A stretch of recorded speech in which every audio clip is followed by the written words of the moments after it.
Yeah, Tom. How come it didn't do the countdown? It's 7 o'clock now, folks. All right. Hello, All everyone. right, we're live. Welcome to the tavern. Jack and Dennis with you as usual. Let's stand for a pledge of allegiance. I pledge allegiance to the flag of the United States of America and to the republic for which it stands, one nation, under God, indivisible, with liberty and justice for all. Yeehaw. So tonight, we have a special guest with us. You can see him over there on the screen. His name is Nick Sawall. He's running for House seat District 81 in the great state of Tennessee. Thank you for your time. I know you're a busy guy out there running. Now, if anyone has any questions, send them to us and we'll get there.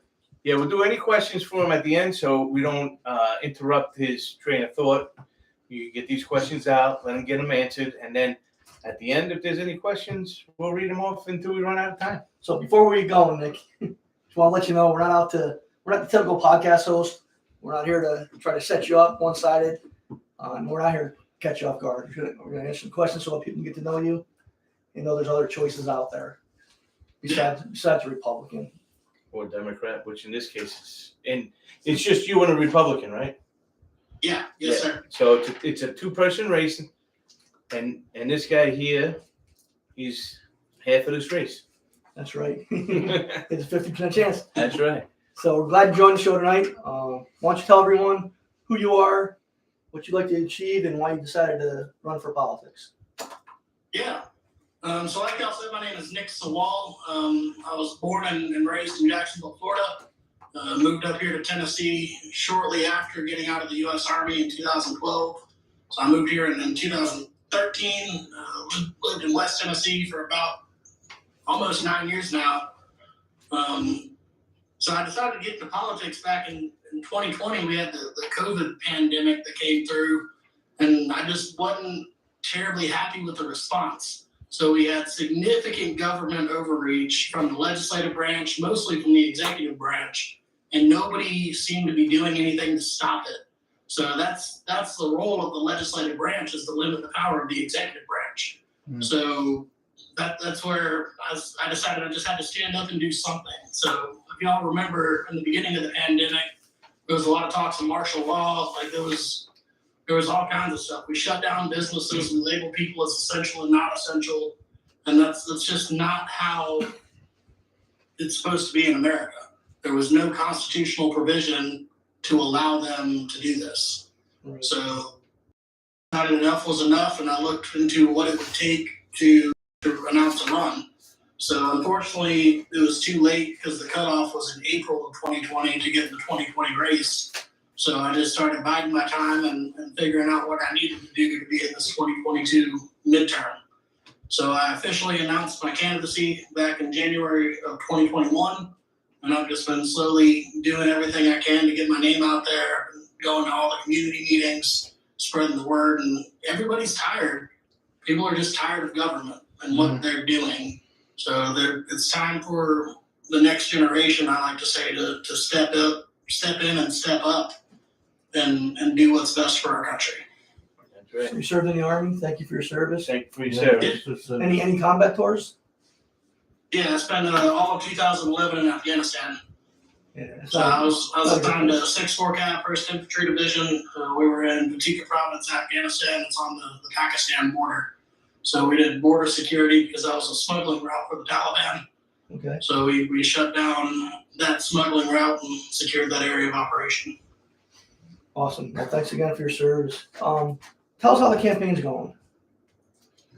And so it's going pretty good. So it was slow and steady for the longest time, but I'm running as an independent on the ballot, so I didn't have to participate in any kind of primary.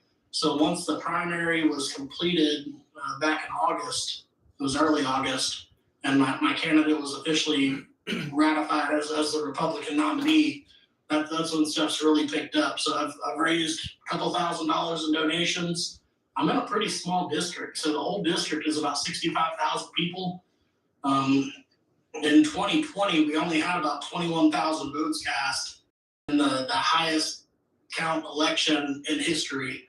So the prior midterm to that was about 14 to 15,000 votes. And based on midterm or the primary turnout, it was abysmal. So it was like 15%. So my win number to win this race is about 8,000.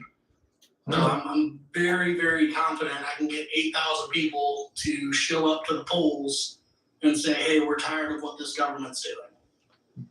All right. And how are you getting out the vote? You going door to door? Are you doing internet? Yeah, I've been doing door knocking campaigns every weekend. I need more volunteers for phone banking. So if anybody is interested in doing that, that's a remote position. I have a check sheet and a script that you can read. So you can do that anytime, any place, preferably during like normal hours. People are awake. Don't be calling people 2 a.m. That's something that anybody can do. So if you like what I'm saying today, I would definitely appreciate the support for any listeners that want to volunteer. But I have a good handful of 10 to 15 volunteers that are helping me. We're door to door almost every weekend. And just getting my name on. I got a billboard on the main thoroughfare through our county. That gets 100,000 views a week for the billboard company. So I'm not sure how true that is, but that's what they claim. Social media has been going, just people spreading the word. Well, my sister's going to try and get this podcast out to as many places in Tennessee as she can. Her and my son do that a lot. I've invited tons of people to watch the show tonight from Tennessee. So hopefully we'll get some viewers. But what's the name of your website? It's very, very simple. nicksawall.com. So it's just myname.com. And you can accept donations on that? SAWALL. People can send donations on that? Yeah. So I have my homepage, which has my Facebook feed on that. You can register as a volunteer on the homepage, and then there's a countdown to the election. So I think we're at like 63 days. I hadn't looked at it in a while, but we should be around that from November 8th. I have an about me that gives a brief history of me and just what I've done career-wise, my family life, volunteer life, and political life. I have my whole platform up there, so everything that's important to me, I have it listed under the issues tab. So my main campaign issues are legalizing marijuana is a big priority for me. As a combat veteran, I have a lot of veteran friends, of course, and many of them have gotten off a concoction of pills from the VA just by utilizing a plant. So I'm hitting it from the medicinal side. Personally, I don't think anybody should be in jail over a plant, but that's a whole different issue.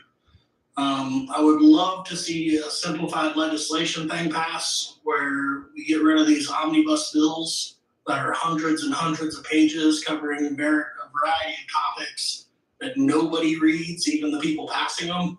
So I would love for that to go away, and we need to implement term limits.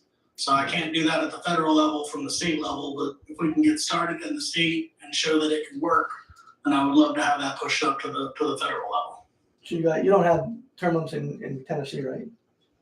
We do not, no. Okay. All right. So I got one question and then I want to turn it over to Jack for his questions. All right. As a combat veteran, all right, we served our country, and a lot of people like us. I served in Iraq, so we have a lot of people. Would you sponsor legislation to eliminate the sales tax in your state for service members and veterans? They served our country like you and I. And I think it'd be a great benefit, especially for war veterans. Yeah. So my only concern with that would be implementation. So I don't want to do anything that would be too burdensome on the businesses. So I know in Tennessee we have a sales tax exemption for nonprofit companies, and that gives you a piece of paper that you can take and show at a point of sale. So if we can make that work with something like that, as long as it's not too burdensome on the business. Does that make sense? Yeah, it does. But it's a state. That would be it's a state sales tax. But it's a state sales tax. It shouldn't have really anything on the business because they have to collect that for the state.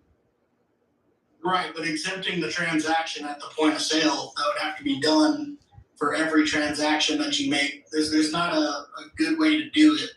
And then I'm figuring out a way to show the veteran status I think it would be complicated to do. Okay. Like, I'm not against the idea of it, but just the practicality of making that actually work would be the only thing that I would need to look at. Okay.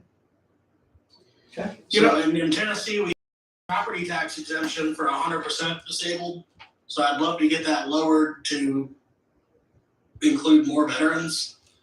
I was at the State House this past February, and we were fighting to get disabled license plate tags for disabled veterans. We used to get 2 per year, but about 4 or 5 years ago, they snuck through legislation as cost saving to reduce that to 1 license plate per year. So we introduced a bill sponsored by a veteran supporter to try to get that second license plate back. So there's no cost to that. It was just, Right. it was ridiculous, and that didn't pass.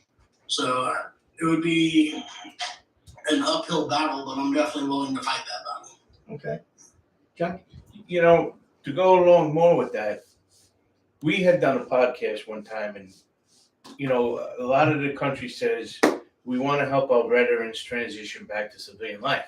But the problem is, we pointed out on our podcast, the problem is that what you guys are certified to do while you're in the service doesn't follow you home. So if you're a truck driver in the service, maybe you could try and pass that CDL that he did, if that was his MOS in the service, why does he have to go and take the test over again to be a driver? You're not making it easy for this service member to come home and slide into society when they have to start all over again.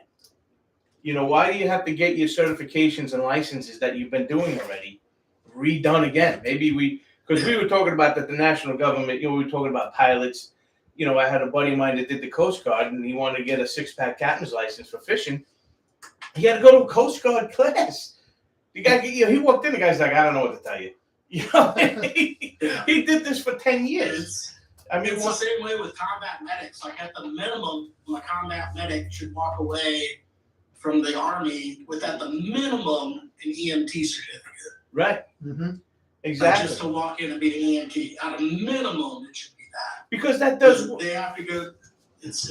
I'm fully on board with that. I mean, maybe we should start, you know, like this. You got, you know, if you get this spot, maybe we should start making Tennessee the first state to get you in. Like you said, if you come out of the service and you get at least, like you said, the minimum EMT, most of these first responding jobs are going to pay for the paramedic to go through. My son just did it here. He got on the fire department. He was an EMT. He went to advanced EMT, and now he's a paramedic, and the county paid for it. So if you can get out of the service, get back into your career with the minimum, and then you can work your way back up because the county's going to pay for it anyway. At least then you're in your life. You're not on the sidelines figuring out how do I get onto this moving train now? How do I get a job? You know, now I got to jump into this. It's going by me.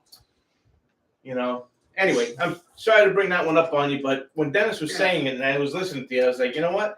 We had talked about this, and it's important. So can I deviate off this also? Sure. So I just heard about a movement called Defend the Guard. Have y'all heard of that? No.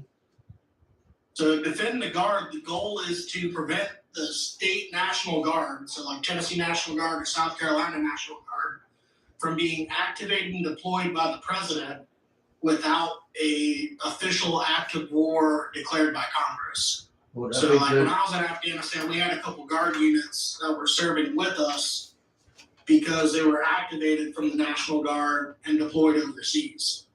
So in my opinion, and this is shared by the people that started this organization, is the National Guard is to guard the nation. We shouldn't be deploying our National Guard overseas to fight in Iraq, Afghanistan, Yemen, Somalia, Africa. They shouldn't be going over there if we're not at war over there. And we haven't had an active war declared since, I'm sure y'all can refresh my memory on that. 1947. Since World War II. Yeah, 1947 was the last declaration of war because our politicians don't want to do their job. Yeah. So we've been in never-ending conflict since then between Korea, Vietnam, South America, Gulf, what is it? Not Bolivia. There's a Baltic country in the late 90s. Yeah. Then 9/11 back to Iraq, Afghanistan, and we haven't had an active war declared. But No. we've had 30,000 plus veterans killed in action since 9/11. We've had 300,000, I think it is, suicides since 9/11. Like, it's absolutely ridiculous the toll that we're putting on our service members when we don't have an active war declared. So look into Defend the Guard when you get a chance. They're doing good things. Defend the Guard. And you want to know something? It says right in the Constitution that you're not supposed to do this. Our servicemen aren't supposed to be put into war for more than 2 years. Yeah, absolutely. And we just finished a 20-year war in Afghanistan. Right, which was a warm-up from Vietnam War for 10 years, because it was exactly what Eisenhower said. It was these arms deals that these politicians are making a ton of money on, so they don't care how long the war goes on. They're just, it's a cash register. They hit like 3 sevens every time. Ding, ding, ding, ding, ding, ding. What do you think about the corruption in politics? Yeah, it is laughable, right? You should be a little more specific with that question. Yeah. Sarcasm. Anyway, we'll call you back tomorrow for another hour show. All right, listen. You were saying that it's very hard to get another party on the ballot in Tennessee. So it kind of keeps it to 2 parties there. Is that true? So ballot access in Tennessee, if you're a Democrat, a Republican, or an independent, you need 25 signatures to be on the ballot. That's it? If you want to run as a third party, so I was endorsed by the Libertarian Party. I'm currently in talks with the Constitutional Party. I think that's who y'all are. No. Y'all are the Independent Constitutional We're the Party. Independent Constitutional Party. There's a difference. Yeah, so the Constitutional Party reached out to me a couple days ago too. So I think I'm gaining their endorsement as well as an independent. But yeah, ballot access is tough. So I've been involved with the Libertarian Party for a couple of years now. And if you're running as a state level candidate, so across the entire state, instead of the 25 signatures that anybody else would have to get, you have to get 2.5% of the last gubernatorial race, which in Tennessee is about 57,000 signatures.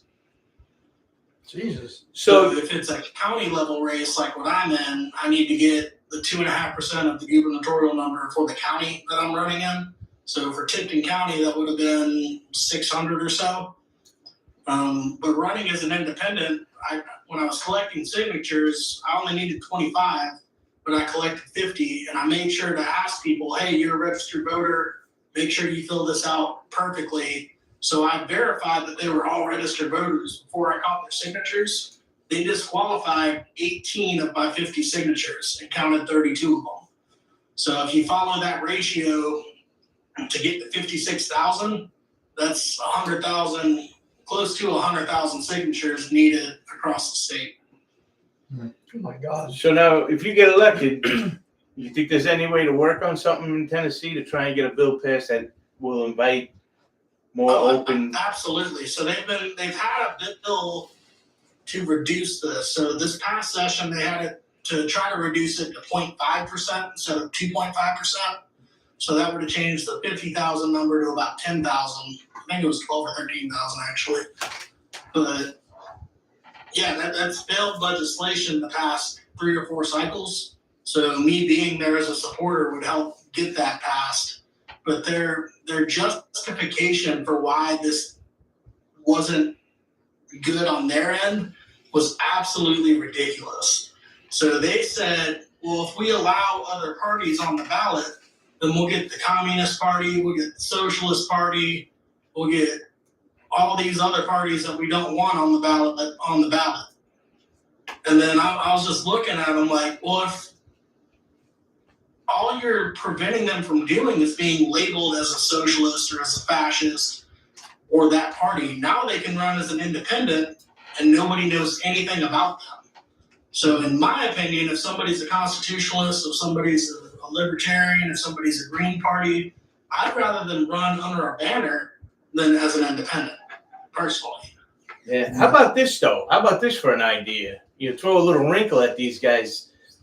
They made everything so easy for themselves that maybe, like you said, they're trying to get it down to 0.5% of the last governor race.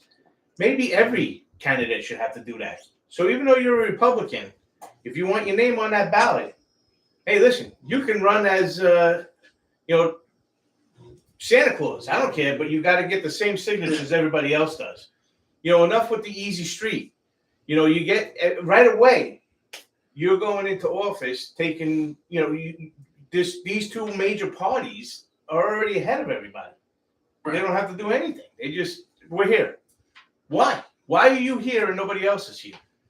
So our Constitution calls for fair and equal elections. Mm-hmm. And right now we have anything but that by the limiting of third parties. Which, by the way, I got your Constitution right here. Every single state constitution is on our website, fedupwithpolitics.com. Mm-hmm. So this is a pretty good constitution. It's pretty easy to read. It's unlike the South Carolina one. It looks like a 2-year-old did it with a crayon.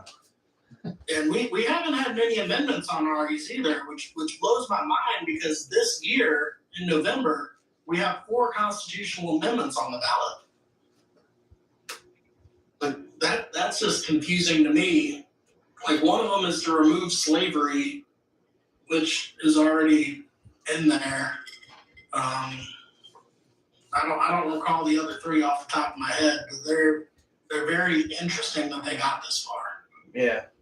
Well, maybe we start working on it all right, if you don't want to make it easier for all the other parties to come on, maybe we make it equally hard for everybody.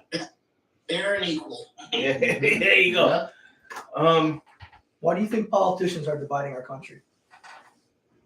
Saying what basis? They're splitting fundraising. If I'm being totally honest, it's a fundraising tactic.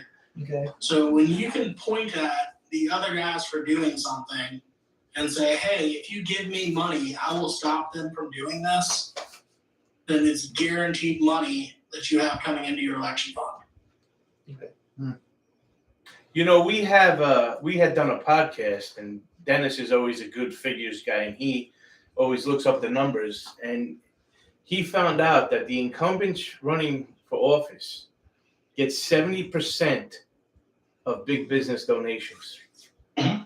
So was it 70% or more? Per her campaign finance disclosures, has over $70,000 sitting in her reelection fund. Yeah. Yeah. I mean, it's unfortunate. Yeah. So it's tough. So I'd love to see a lot of campaign finance reform. So it gets tricky because it's gone to the Supreme Court and been called free speech for being able to monetarily support a candidate of your choice. So it's an uphill battle constitutionally, but we need to do something because in 2020, I think it was $13.8 billion was spent in the 2020 election cycle. Yeah, well, we have on our platform for the Independent Constitutional Party that if you want to run for a position in government, whether it's local or national, you are only going to be allowed to receive campaign contributions from inside your district. That district. So that way you get rid of these DAs that are in these big cities that are getting these George Soros funding their whole thing. Foreign countries are now investing on our campaigns nationwide.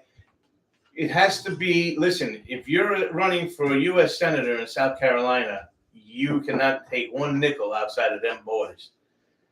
Period. The end. If you're running for District 81 in Tennessee, no money comes because you don't need that much money. There's no reason to be spending that kind of money. And there's got to be limitations on the amount of money that the president of the United States gets. We understand it's, it's a nationwide, but I don't know, they don't have to be spending $1 billion to get elected to president that you're going to make $400,000 a year. My proposal is to cap it at whatever the salary is for that year. Well, that's what we did. Like if you're a U.S. representative, and you make 170,000, you're only allowed to raise $340,000 for your campaign, and it's got to come in from that district that you're running for. Sorry for the candy, but I had shrimp scampi for dinner, and Dennis's eyes are watering. Hey, what's your take on restricting free speech on social media platforms?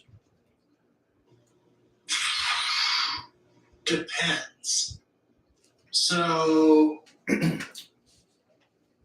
this one gets complicated because a social media platform is its own company. So it's like they're allowed to restrict who accesses their information. They're allowed to dictate the terms of use. So the problem becomes when the United States president reaches out to the CEO of said social media company and says, hey, I don't like what they're saying. Can you make them stop? That's when it becomes a violation of the First Amendment. Well, So, sorry. yeah, go ahead. Personally, I feel the only reason why the president can do that is because they are getting tax dollar subsidies. Right. So once my tax dollars goes to a private industry, first off, it shouldn't happen. Right. And second off, I'm part owner of that. I should be able to say whatever I want. Right. Yeah. So I would love to get rid of subsidies, and I'll just leave that very open-ended. Yeah.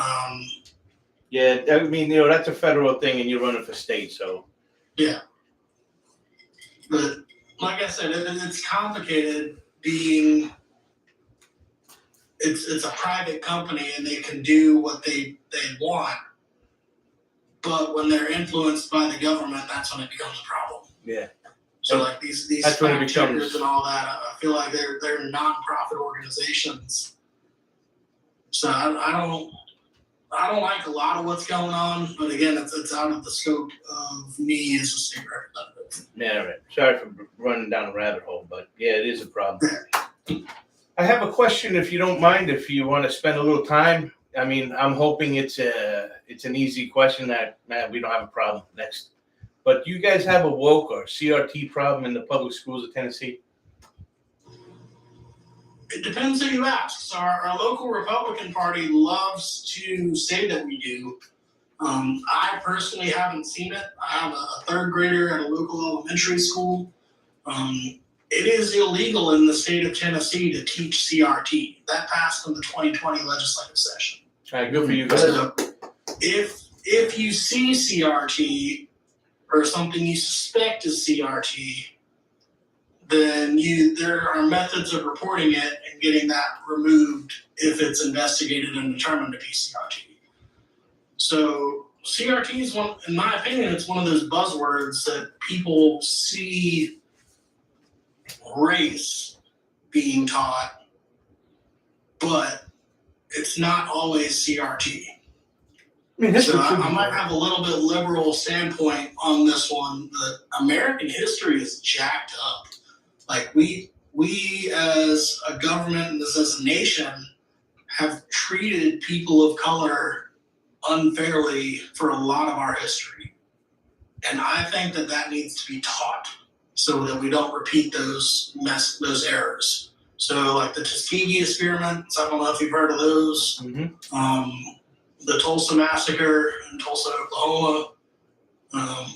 There's a long history of our government doing bad things to American citizens, and I want to make sure that that's not confused with CRT, because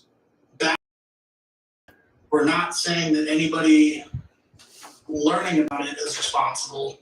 But we need to make sure that these mistakes are never made again, if that makes sense. Well, that's history, though. Yeah. Yeah. That's If history doesn't history. make you uncomfortable, then you are not learning history. That's right. I'll tell you the truth. They still have this problem because there are low-income neighborhoods that are held back from the rest of society because of government Subsidies. subsidies. that are causing them to stay with it. You know, you go right across the street and there's flourishing business, profits in property, and you go on the other side and there's no job openings, there's no value to property, and it's due to government regulations keeping them there. So it is still going on, and you know, that's another little ugly peek behind the curtain that, you know, if you are having these problems in your district, you have to ask these constituents, why is your state failing you? Yeah. Right, next one. Next one. Are you guys starting to get a big drug situation up there, like the rest of the country? Meth is an issue. Opioids are an issue.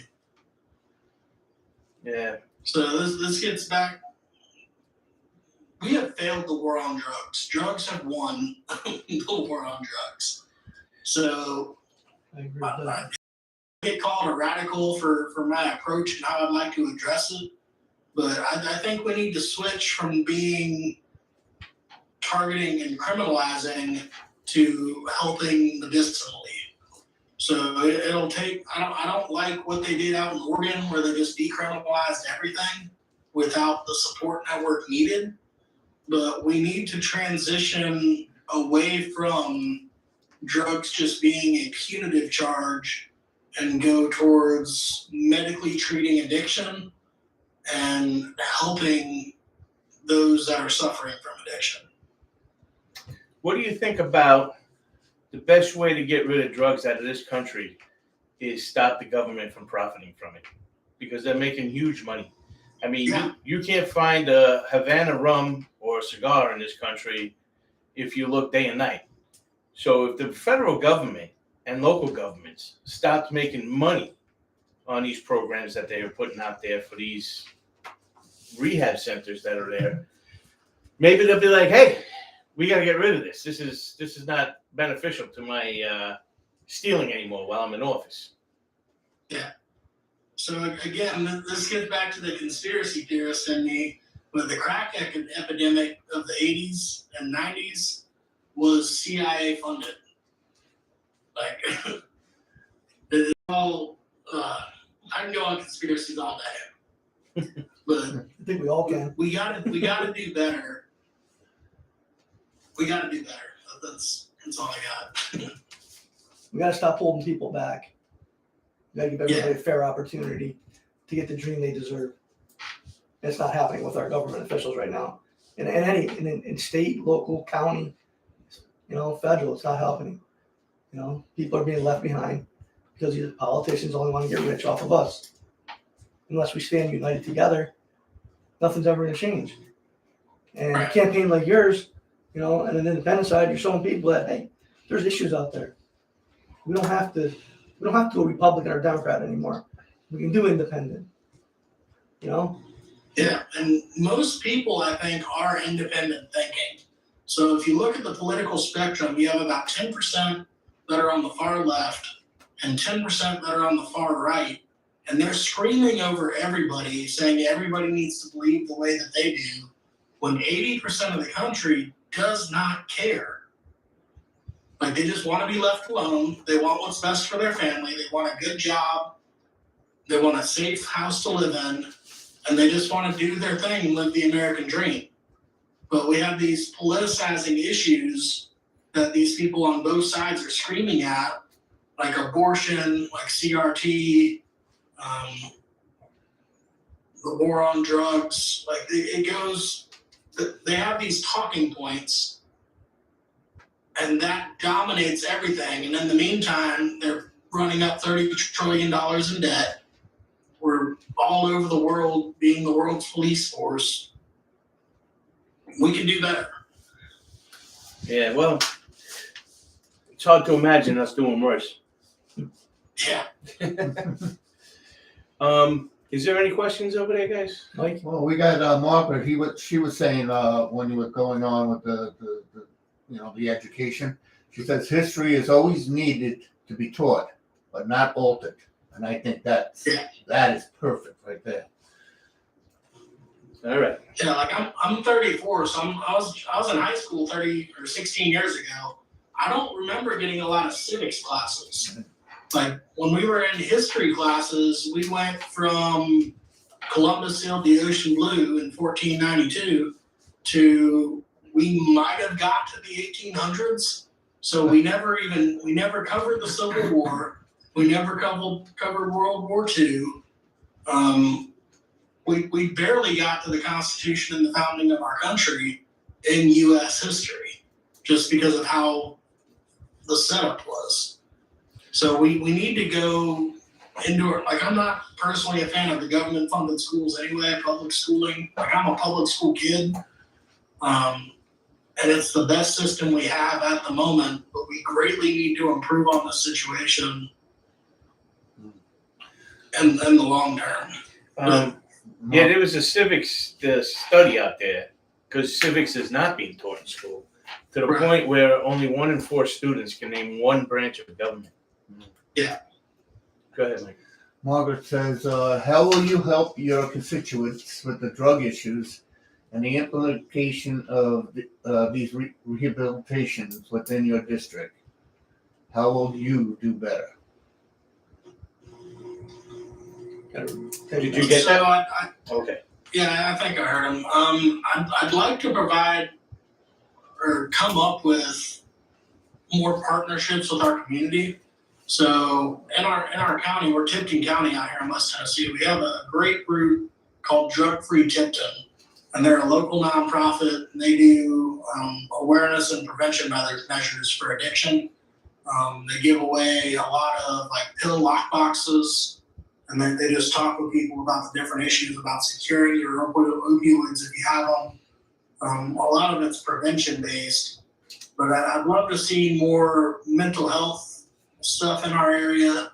I would love to see more partnerships with our community centers, more activities for our kids to get involved in. There's people do drugs when they don't have anything else to do.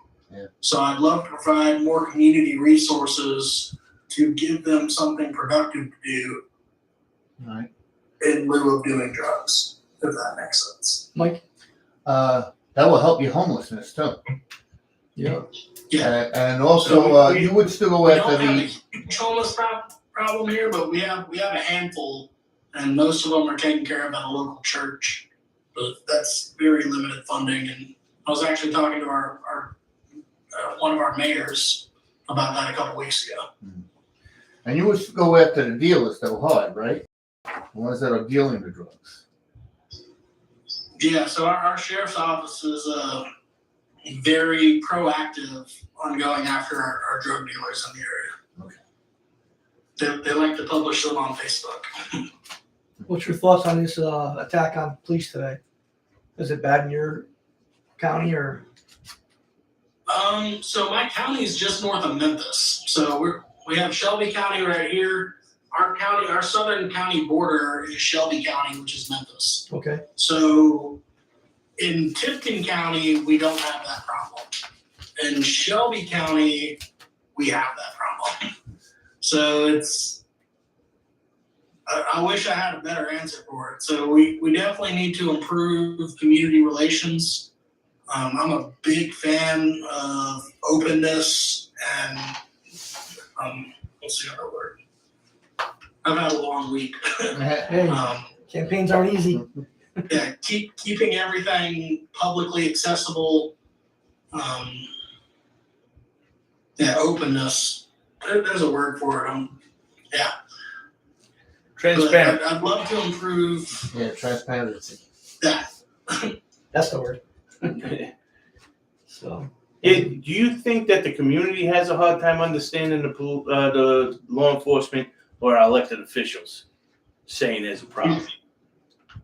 You broke up on the first part of that. I didn't catch it. I said, do you think the community has a hard time understanding, communicating with law enforcement, or is it elected officials having a hard time communicating? It's probably a combination of both. So I think there's a huge disconnect just between our elected officials and our general population to start with. And then that disconnect is the same, if not worse, for our law enforcement. So, like, I know our sheriff and our current representative, they meet every so often, but I don't believe she fully understands or grasps the issues that they have. So I'm a young veteran. I have a lot of guys that I served with are now police officers.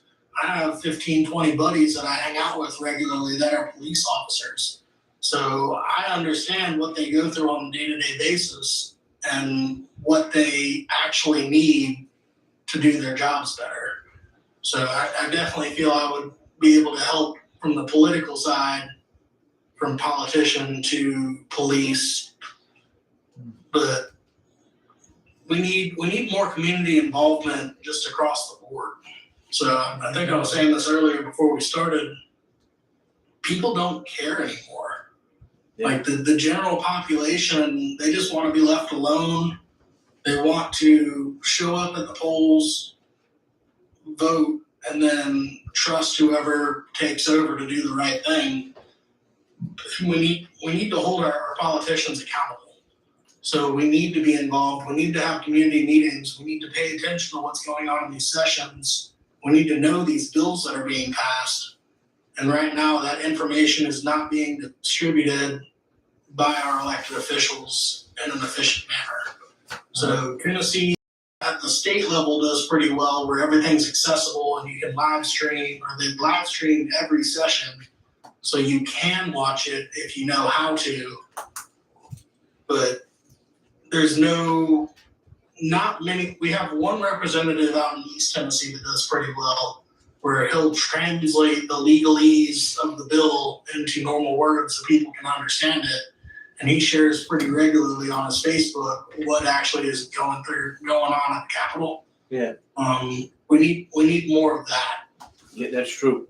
You got a question, Mike? Yeah, I think you pretty much answered Margaret's question. She says, "How do you support your local police?" Which I think you answered. Yeah, that's an answer. And how do you get your district How do you get your district to respect the police and first responders, and give them your support?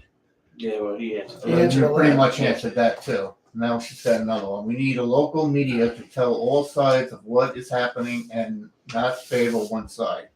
And we also should get the politicians, like you said, to be more transparent.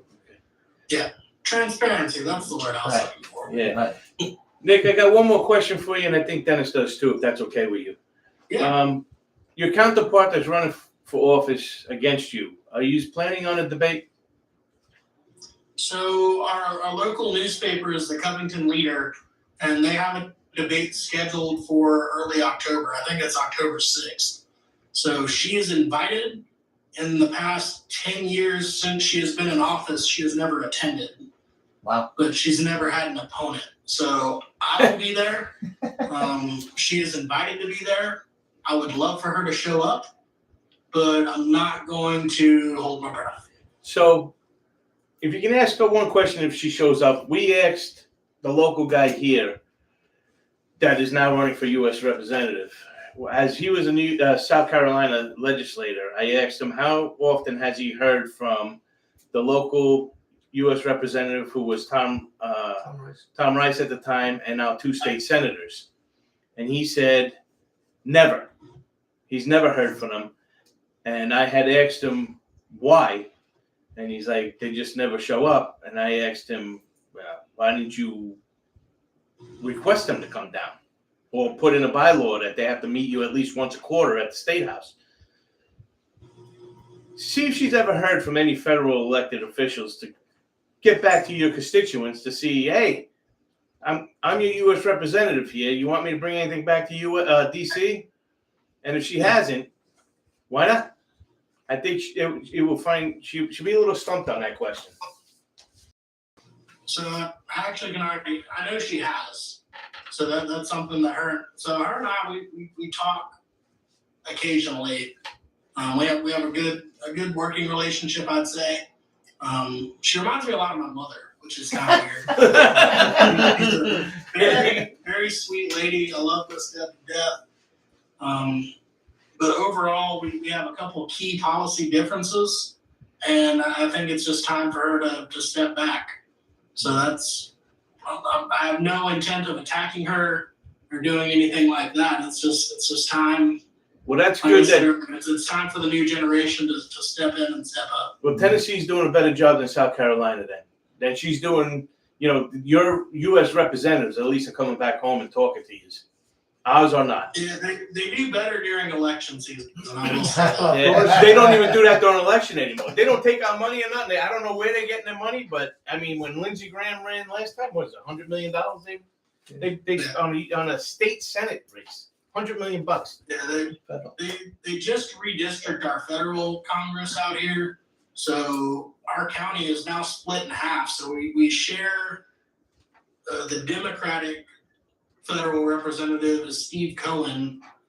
So half my county, which is actually where I live, is in his district, which is Tennessee 9.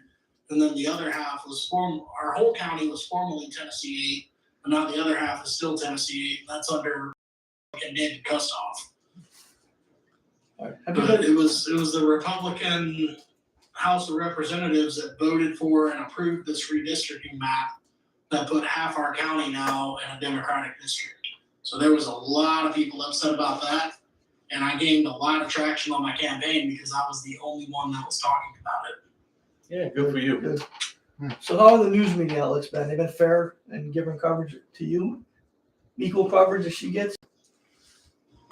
She hasn't been getting news coverage, so we only have the one major newspaper up here. And I've been in talk with their lead editor, so it's minimal, but yeah, we get equal. That's it. Okay, good. Well, that's good too. There's a lot of good pluses up there in Tennessee. We're supposed to have a biopic, an article written about me, so that'll come out mid-October. Good. Good. Yeah, good for you. Is there anything we left out? Anything you want to say? No, I appreciate you guys reaching out. It's been a fun talk. I'm excited that we have more independent parties, third parties rather, showing up across the nation. We need more choices on the ballot. I agree. So we've gotten where we are by only having two choices, and people are tired of voting for the lesser of two evil. Voting for the lesser of two evil is still voting for evil. Yeah. So we can do better. We need more people to step up and be involved. Margaret says good luck. Thank you. Margaret, by the way, is my sister. She runs everything. She gets everything out for us. She's getting some stuff. So out anybody in Tennessee sees this is because of my son right there. I think you can see him, Junior, and my sister. So good luck with everything, Nick. It's been a real pleasure. Keep in touch. I appreciate your service to this country. That makes you a great man right there. Yeah, thank you. So give out your website one more time. It's nicksawall.com, NICKSAWALL. All right. All right, we're going to let you go, and we're going to finish up here. We appreciate your time, and we'll talk to you soon. All right, thanks, guys. Good luck. Good luck. See you. Bye-bye. Now we can only figure out how to Just hang up the phone. Just hang up. Yeah, right. What do you think? That was awesome. Yeah, I think that was pretty good. Yeah, it was good. Good Well, luck to him. I hope we can do that more often. Yeah, well, that'd be good. That was Yeah, you're never going to totally agree with 100% they say, Right. but But it's I felt nice. he was open. I felt he was truthful and honest, which we don't have today in politics. Right. So it might be a good option for constituents of Tennessee to take a look at this man. listen, if you saw what he said and you have anything that you're like, 90% of this sounded good, but I was a little something about this. He seems like the kind of guy. Get on his website, get in touch with him. I don't think he cowers 1 second about what he's going to say and decide. Nope. And that when he's making these decisions, I think he'll follow them through to the end.